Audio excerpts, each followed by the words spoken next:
பிரியமானவர்களே, தேவன் நம் வாழ்வில் அற்புதம் செய்ய வேண்டுமானால் நாம் என்ன செய்ய வேண்டும்? பகுதி 2 இந்த நாளிலே நாம் தியானிக்கலாம். 2 ராஜாக்கள் 3ஆம் அதிகாரம் 17ஆம் வசனத்தின் அடிப்படையிலே தேவன் நமக்கு சொல்லி இருந்த வாக்குத்தத்தத்தை நான் நம்ப வேண்டும்.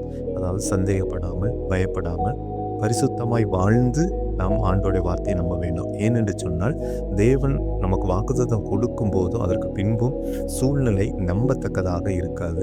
ஆனாலும் நம்பும்போது பலன் உண்டு. அதே வேளையில தேவனை நம்பும்போது நாம் எதை நம்பக்கூடாது என்று சொல்லியும் ஆண்டவர் நம்மிடத்தில் கற்றுக் கொடுக்கிறார். அதாவது நம்முடைய பலத்தையும் ஞானத்தையும் மனித ஆலோசனையும் நான் நம்பக்கூடாது. ஓசியா 10:13 அடிப்படையில் இந்த வார்த்தையை ஆண்டவர் கற்றுக் கொடுக்கிறார். அது மாத்திரமல்ல, பிசாசுக்கும் நாம் இடம் கொடுக்கக்கூடாது. ஏனென்று சொன்னால், எப்பொழுதெல்லாம் கவலைப்படுகிறோமோ அப்பொழுது நாம் பிசாசுக்கு இடம் கொடுக்கிறோம்.